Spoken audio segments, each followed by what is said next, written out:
Welcome back. आज के हम लोग लेक्चर में कोशीज़ का इंटीग्रल थ्योरम और इसका जो रेसिड्यू थ्योरम है दोनों देखने वाले हैं। ठीक है, तो बहुत ही मज़ा आएगा। सिंपल चीज़ है और इम्पॉर्टेंट है, तो इसको अच्छे से देखिए। क्या है इसका स्टेटमेंट कोशीज़ इंटीग्रल थ्योरम का। ठीक है, कि अगर आपका एफ जेड एनालिटिक है within and on a closed curve C, then the integration of f z is equal to zero. देखिए कोशीज़ ने काफ़ी सिंपल कर दिया। ठीक है, इंटीग्रेशन का वैल्यू निकालना। ठीक है, ये कहते हैं कि अगर आपका फंक्शन एनालिटिक है, आपको कोई सिंगुलरिटी नहीं मिलता।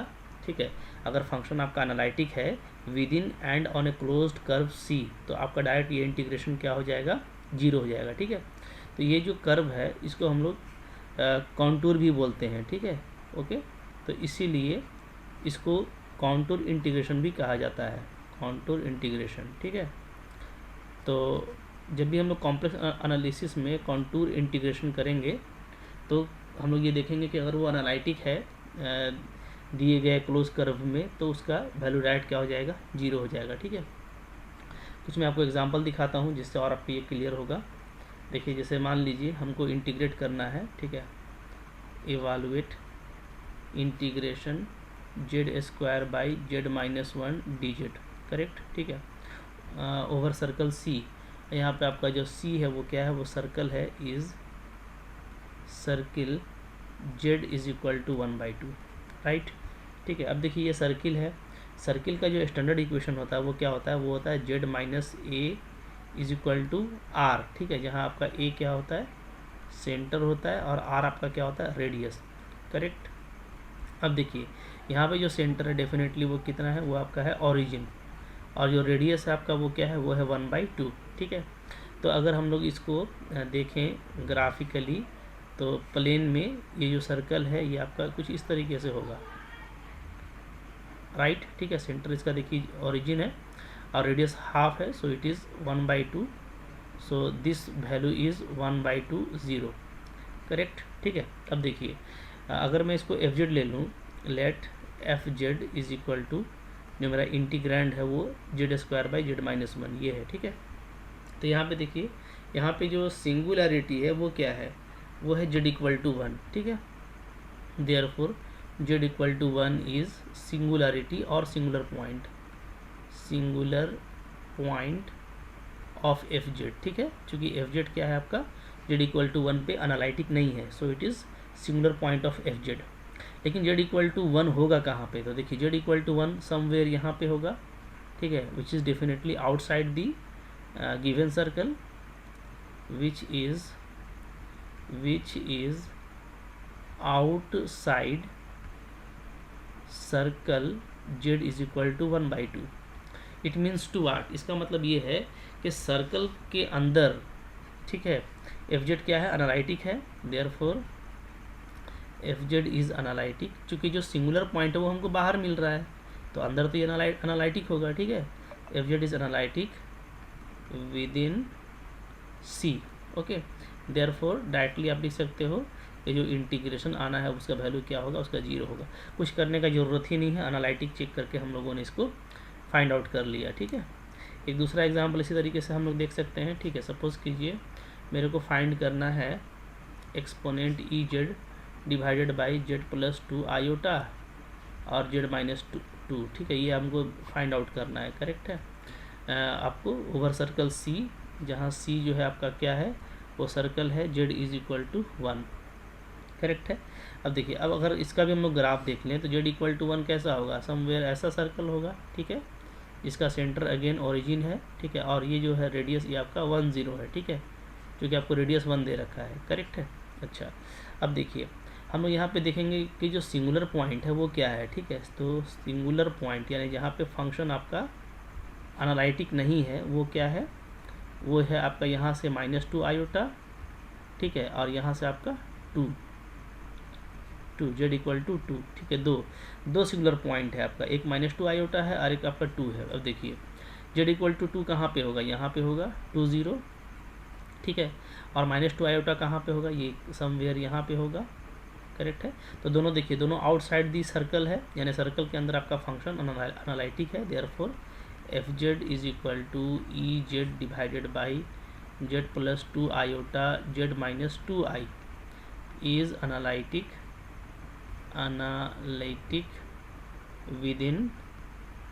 Within z equal to 1। Okay, therefore इसका भी इंटीग्रेशन क्या आने वाला है, डायरेक्ट आप लिख देंगे 0 हो जाएगा। करेक्ट है, ठीक है।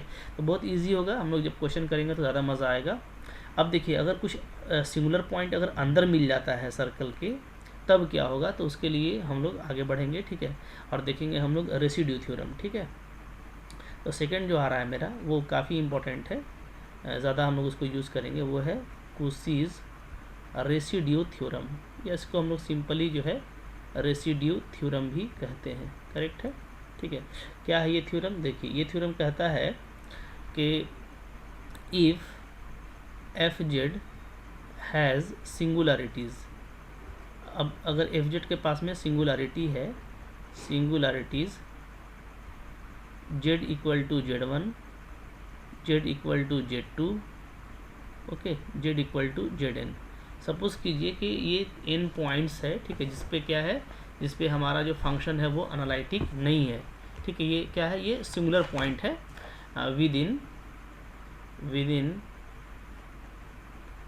विदिन क्लोज्ड कर्व सी, ठीक है। कोई हम कर्व सी लेंगे जैसे हम ऊपर लिए थे, और ये सपोज करते हैं कि इस क्लोज कर्व सी में क्या है, ये पॉइंट्स है जिसपे क्या है हमारा फंक्शन जो है वो आपका एनालिटिक नहीं है। ओके, देन क्या होगा बताइए, देन अब जो हम लोग इंटीग्रेशन करेंगे, ठीक है, C f z d z, तो वो क्या आएगा, तो उसका वैल्यू आपका आ जाएगा, ठीक है, 2 पाई आयोटा, करेक्ट, और sigma residue of f Z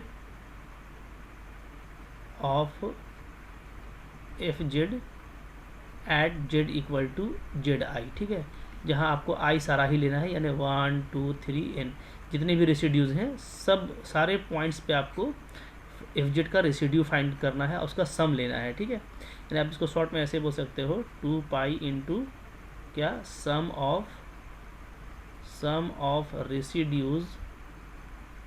residues of f z at z equal to z i for all i, जो भी आई आपका जितना भी पॉइंट पे वो सिंगुलर है, जितना भी पॉइंट पे वो एनालिटिक नहीं है, ठीक है ना। ये पहले भी मैं बता चुका हूँ कि सिंगुलरिटीज़ का मतलब क्या होता है, नॉट एनालिटिक, ठीक है। जहाँ पे फंक्शन क्या है आपका एनालिटिक नहीं है, उसको हम लोग बोलते हैं सिंगुलर पॉइंट, ठीक है। तो अगर एफ जेड इतने पॉइंट पे एनालिटिक नहीं है, तो आप उन सब पर क्या करेंगे, रेसिड्यू फाइंड करके सबको जोड़ देंगे और 2 पाई आई से मल्टीप्लाई कर देंगे, तो आपको अभी इंटीग्रेशन मिल जाएगा, ठीक है। और अगर आप इसको शॉर्ट में लिखे तो ऐसे भी लिख सकते हो आप, 2 पाई आयोटा, ठीक है। इसको जो हम लोग सिंबल से डिनोट करते हैं वो इस तरीके से, sigma, correct, residue of f z at z i, ये सिंबल है, ठीक है, फॉर ऑल आई, जितना भी आई होगा उन सबको हम लोग यहाँ पे लेके कंसिडर करेंगे। करेक्ट है, तो ये देखिए काफ़ी इंपॉर्टेंट है, इसका हम लोग यूज़ करेंगे, ठीक है, काफ़ी मज़ा आएगा यहाँ से। अच्छा, अब यहाँ से देखिए, यहीं से हम लोग जो है कुसीज का इंटीग्रल फार्मूला भी डिराइव कर सकते हैं, ठीक है। तो मैं उसको रिमार्क में बता देता हूँ आपको, रिमार्क, ठीक है। क्या कभी कभार आप देखिएगा कुसीज का एक इंटीग्रल फार्मूला होता है, ठीक है, कुसीज इंटीग्रल फार्मूला, करेक्ट है, ठीक है। तो ये आप यहीं से निकाल सकते हो, कैसे निकालेंगे मैं आपको दिखा रहा हूँ, ठीक है। ओके, देखिए होता क्या है कि जो हमारा रेसिड्यू है, ठीक है, तो रेसिड्यू से के टर्म में हम लोग फाइंड आउट करेंगे यहाँ पे, ठीक है। देखिए, ठीक है, तो पहले मैं इसका देखिए फार्मूला लिख देता हूँ कि कुसीज का जो इंटीग्रल फार्मूला है ना, वो क्या होता है, ठीक है, वो होता है आपका जैसे मान लीजिए कि मेरे को f z by z minus a, ठीक है, इसका इंटीग्रेशन करना है, करेक्ट, डी जेड, ठीक है, ओवर क्लोज्ड कर्व सी, तो इसका जो वैल्यू है वो आता है 2 पाई आयोटा एफ ए, ठीक है। अब देखिए, इसको आप रेसिड्यू थ्योरम से प्रूफ कर सकते हैं। अगर आप इसको प्रूफ करना देखें तो बहुत सिंपली ये प्रूफ हो जाएगा, कैसे, ठीक है। देखिए, आप ले लीजिए, let g z is equal to क्या, f z by z minus a, correct है। अच्छा, यहाँ पे एफ जेड क्या होगा, एनालिटिक फंक्शन होगा, याद रखिएगा, ठीक है ना। For analytic function F Z, for analytic function F z, ठीक है। अगर एफ जेड आपका एनालिटिक फंक्शन है तब ये फार्मूला काम करता है, ठीक है। तो देखिए जी जेड हम लोग ये ले लिए, अब एफ जेड आपका एनालिटिक है तो डेफिनेटली जो जी जेड का सिंगुलरिटी है वो सिर्फ जेड इक्वल टू ए है, मतलब जी जेड जो है आपका वो जेड इक्वल टू ए पे एनालिटिक नहीं होगा, ठीक है। तो this implies z is equal to a is singular point, is singular point of g z, right, ठीक है। ये आपका सिंगुलर पॉइंट हो गया क्योंकि इस पर भी ये एनालिटिक नहीं होगा, ठीक है। देयरफॉर बाय रेसिड्यू थ्योरम क्या हो जाएगा, बाय रेसिड्यू थ्योरम, ठीक है। क्योंकि हमको एक जो है सिंगुलर पॉइंट मिल गया है, रेसिड्यू थ्योरम हम अप्लाई कर सकते हैं, क्या हो जाएगा, ठीक है। ओवर क्लोज्ड कर्व सी जी जेड का जो इंटीग्रेशन होगा वो हो जाएगा 2 पाई आयोटा, ठीक है। और सम ऑफ रेसिड्यू, तो जो चूँकि यहाँ पे एक ही पॉइंट है तो रेसिड्यू निकाल लेंगे हम लोग of g z at z equal to a, ठीक है। अब देखिए ये जो है जेड इक्वल टू ए, चूँकि सिंगल पॉइंट है मेरा, तो ये असल में एक सिंपल पोल है, ठीक है। ये हम लोग पढ़ चुके हैं कि ये क्या है आपका, ये है आपका सिंपल पोल, यानी पोल है ऑफ ऑर्डर 1 का। तो सिंपल पोल के लिए रेसिड्यू कैसे निकालते हैं, तो इसका फॉर्मूला यहाँ पे लिख दीजिए 2 पाई आयोटा, ये फॉर्मूला हो जाएगा आपका limit z tends to a z minus a और जी जेड, यही हो जाएगा जी, राइट, ठीक है। चलिए तो अब देखिए, अब मैं यहाँ पर रिप्लेस कर देता हूँ वापस, ठीक है। रिप्लेस क्या, जी जेड को हटा दीजिए, किससे, by f z by z minus a, चूँकि हम लोग यही इसको कंसिडर किए थे, ठीक है। देयरफॉर हम लोग देखेंगे कि जो ये इंटीग्रेशन है f z by z minus A D Z, ये क्या आ जाता है, ये आ जाएगा आपका 2 pi iota limit z tends to a. अब देखिए यहाँ पे जेड माइनस ए है और जी जेड आपका क्या है, f z by z minus a. So these two factors are cancel out and we have to remain only f z under limit it is just equal to 2 pi iota f a, right, ठीक है। तो यही देखिए हम लोगों का था ऊपर में जो हम लोग अभी थ्योरम देखे थे कुसीज इंटीग्रल फार्मूला के नाम से, तो यही देखिए सेम फार्मूला है। तो ये फार्मूला आपका रेसिड्यू थ्योरम से ही आ जाता है, ये मैंने आपको दिखा दिया, ठीक है, करेक्ट है। अब देखिए इस फार्मूला का क्या इंपॉर्टेंस है, जैसे ये जो फार्मूला है हमारा, ठीक है, तो इस फार्मूला से आप जो है ना कुछ भी डेरिवेटिव वगैरह भी फाइंड आउट कर सकते हो। जैसे देखिए यहाँ से अगर मैं एफ ए लिखूँ तो एफ ए क्या आ जाएगा, तो ये आ जाएगा 1/2 pi iota F z by z minus A D Z, right, ठीक है। अब देखिए अगर इसको डिफ्रेंशिएट कर दिया जाए तो डिफ्रेंशिएशन करने से आपका अब एफ डैश ए का वैल्यू क्या आ जाएगा, तो ये आ जाएगा 1/2 pi iota, correct, f z by z minus a का स्क्वायर और डी जेड, ठीक है। ऐसा कैसे हुआ, तो ये आप बहुत इजीली प्रूफ कर सकते हो। आप इसको क्या कर दीजिए, डिफ्रेंशिएट कर दीजिए, ठीक है, विथ रिस्पेक्ट टू ए। अगर ए के रिस्पेक्ट में आप डिफ्रेंशिएट करेंगे तो इधर तो यही आएगा, तो अब इधर डिफ्रेंशिएट करेंगे तो इधर क्या हो जाएगा, इधर हो जाएगा आपका 1/2 पाई आयोटा। डिफ्रेंशिएट करने से इंटीग्रेशन के अंदर ये पार्शियल डेरिवेटिव हो जाएगा ए के रिस्पेक्ट में, ठीक है, f z by z minus A, right, ठीक है। अब देखिए यहाँ से क्या होगा, यहाँ से आप देखेंगे कि ए के रिस्पेक्ट में जब आप डिफ्रेंशिएट करेंगे ना तो जेड माइनस ए का क्या होगा, -1 by z minus a square, again a का -1, तो आपको यही आ जाएगा, ठीक है। इसी तरीके से आप डिफ्रेंशिएट करेंगे फिर से अगेन तो आपको एफ डबल डैश ए मिलेगा, यहाँ पे आपको फैक्टोरियल 2 आ जाएगा, ठीक है, ऊपर में 2 पाई आयोटा सी, ठीक है, f z by z minus a का पावर 3 डी जेड, करेक्ट है, ठीक है। अब देखिए यहाँ से हम ये देखेंगे कि इसी तरीके से अगर आप चल दें ना तो आप अगर nth डेरिवेटिव निकालेंगे तो आप बस ध्यान ये दीजिएगा कि यहाँ पे तो फैक्टोरियल n होगा, 2 पाई आयोटा होगा c, ठीक है, f z by z minus a का पावर, यहाँ पे देखिए n+1 होगा, जो कि देखिए सेकेंड डेरिवेटिव के लिए 3 पावर है, फर्स्ट डेरिवेटिव के लिए 2 पावर है, तो n डेरिवेटिव के लिए आपका n+1 होगा, ये आपको ध्यान रखना है, करेक्ट है, ठीक है। अब देखिए यहाँ से हम लोग कुछ रिजल्ट याद करेंगे जो हमारे लिए काफ़ी इंपॉर्टेंट है। जैसे मैंने आपको बताया था कि यहाँ पे सिर्फ z इक्वल टू ए पे अगर हम इस होल फंक्शन की बात करें तो ये z इक्वल टू ए पे क्या है, एनालिटिक नहीं है, यानी z इक्वल टू ए इसका सिंगुलर पॉइंट है। यानी ये जो केस है, ये केस है आपका सिंपल पोल का। किसका? सिंपल पोल का। ठीक है, तो यहाँ से हमको अगर रेसिड्यू फाइंड आउट करना हो तो सिंपल पोल के लिए फॉर्मूला जो था वो आपको मिल जाएगा। ठीक है, यहाँ पे आप देखिएगा तो ये 2 है, तो ये आपका पोल ऑफ ऑर्डर 2 के लिए हो जाएगा, पोल ऑफ ऑर्डर 2 के लिए। ठीक है, इसी तरीके से यहाँ पे अगर आप चले आइएगा तो ये क्या हो जाएगा, ये आपका हो जाएगा पोल ऑफ ऑर्डर n+1 के लिए। राइट है। ठीक है, तो अब देखिए कुछ मैं रिजल्ट्स लिख रहा हूँ जो बहुत इंपॉर्टेंट है, तो इन रिजल्ट्स को आपको याद रखना है। ठीक है, रिजल्ट्स। ठीक है, क्या क्या रिजल्ट्स हैं? नंबर 1, अगर आपको रेसिड्यू फाइंड आउट करना है सिंपली, ठीक है, residue at z equal to a, ठीक है, इस पे फाइंड आउट करना है। ठीक है, of f Z, function F z का। तो इसका फॉर्मूला क्या होता है? सिंपली होता है limit z tends to a z minus a f z. ठीक है, क्लियर है?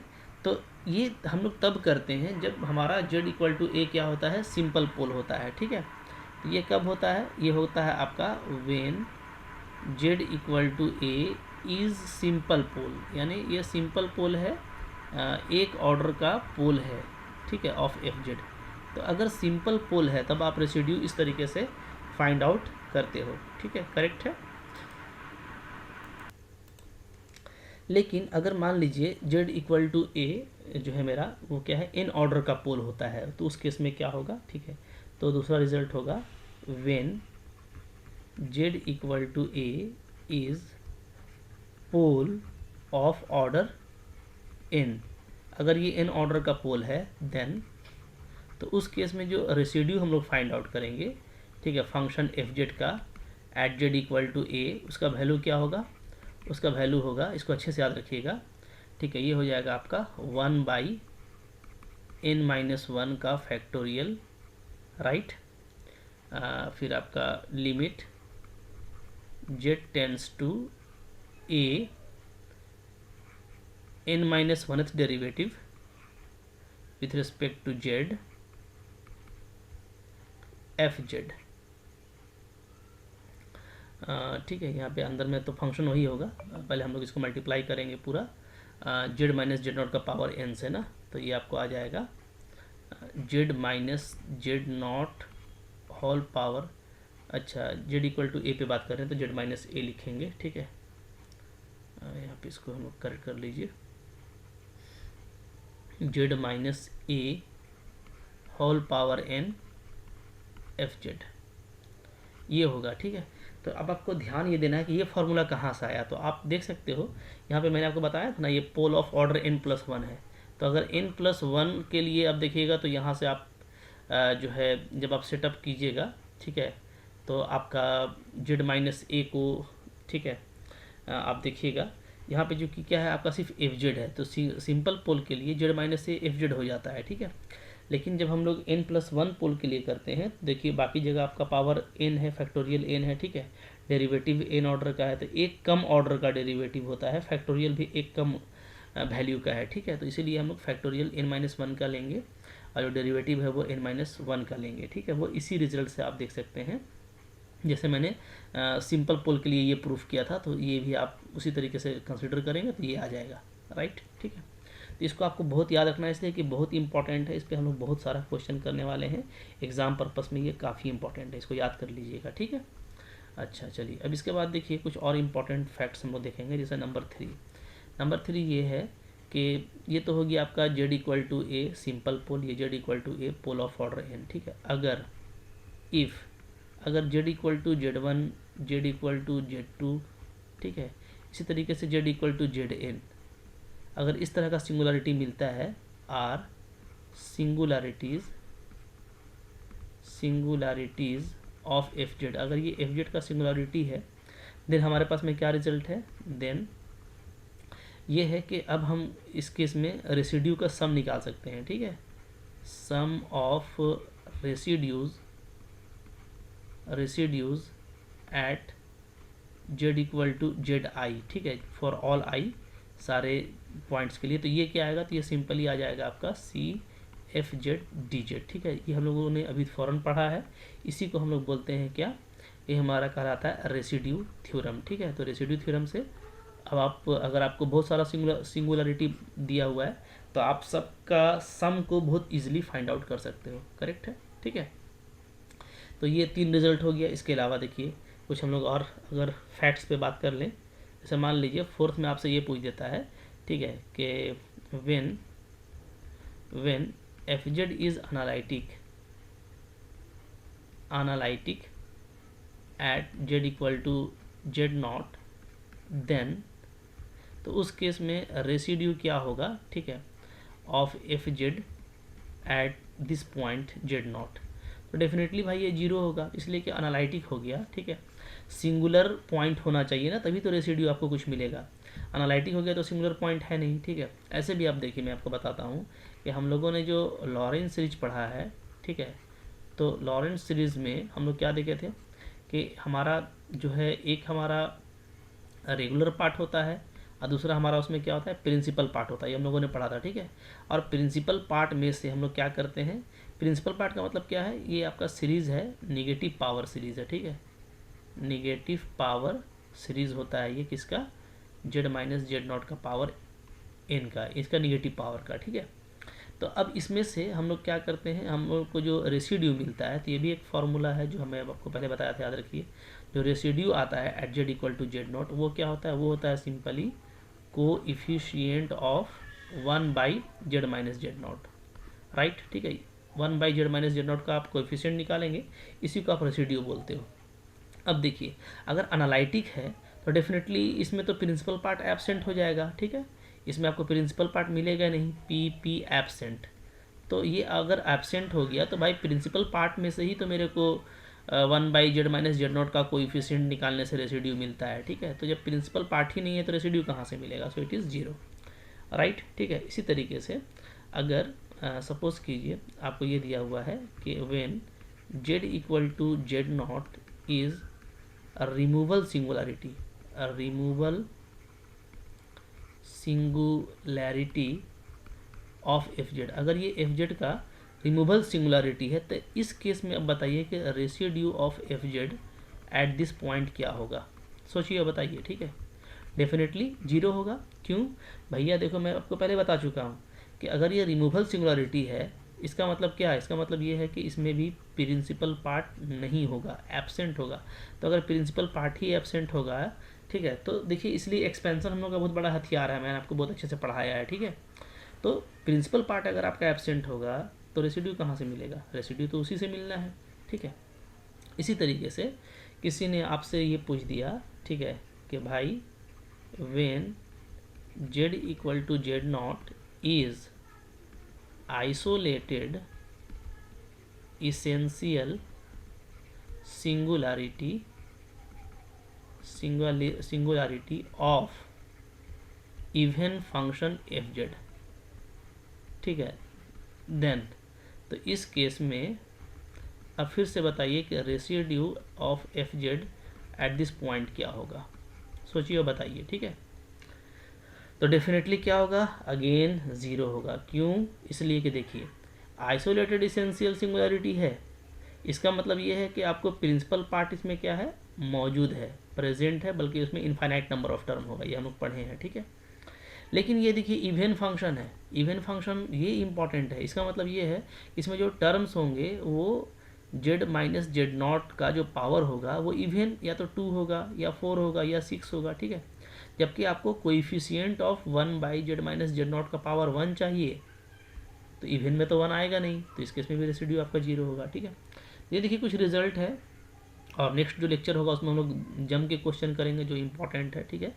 तो आई होप आपको ये अच्छा लगा तो लाइक कर लीजिए, इनको अच्छे से नोट करके रखिए, फ्रेंड्स साथ में शेयर कीजिए, और डेफिनेटली अगर अभी तक आपने सब्सक्राइब नहीं किया तो ज़रूर कर लीजिए।